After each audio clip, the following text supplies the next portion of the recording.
Keir Starmer has vowed he will lead Labour into the next general election as he came out fighting against speculation about his future. The Prime Minister hit out at time-wasting rows over party leadership and said bearing down on cost of living pressures clobbering families was his top priority.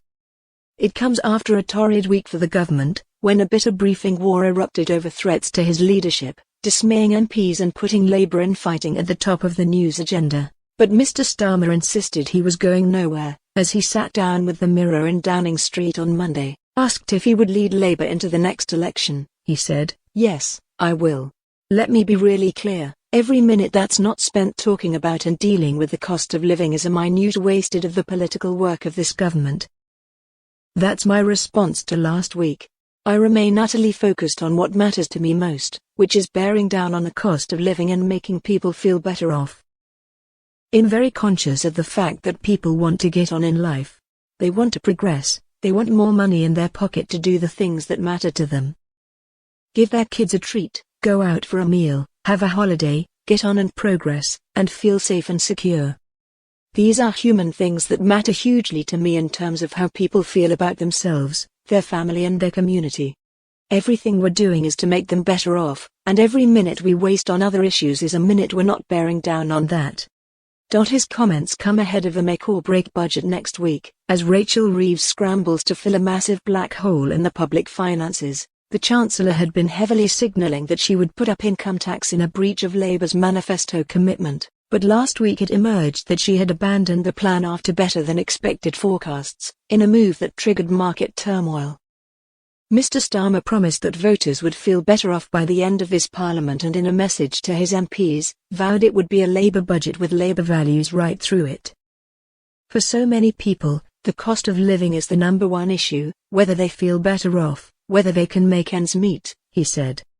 That really matters to me, it matters to this government. When I was growing up, we didn't have enough money, and sometimes we couldn't pay the bills. I know what it feels like to be sitting around your kitchen table worrying about that. Several announcements are understood to be coming ahead of the budget to help put more cash in people's pockets.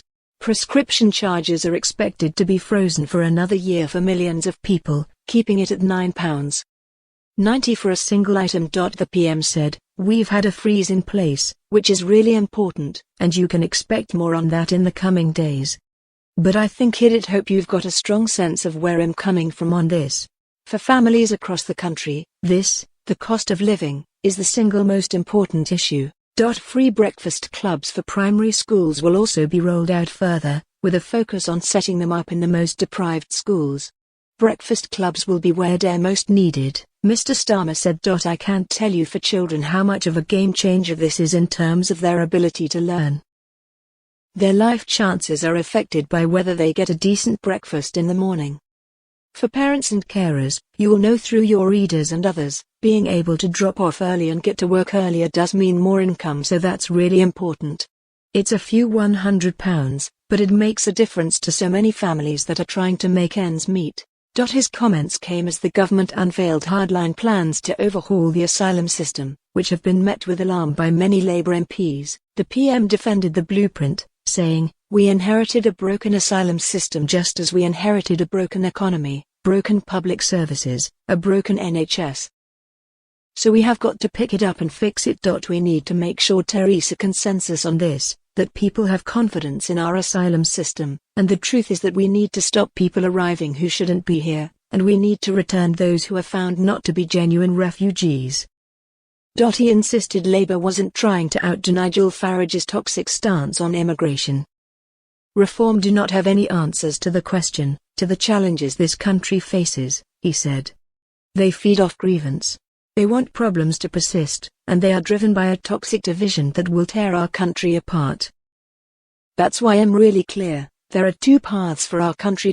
Patriotic national renewal, with a Labour Party and a Labour government, is bearing down on the cost of living and actually taking the measures that are going to change the lives of millions of families, doing the hard yards of governing, or the toxic division of reform and their like.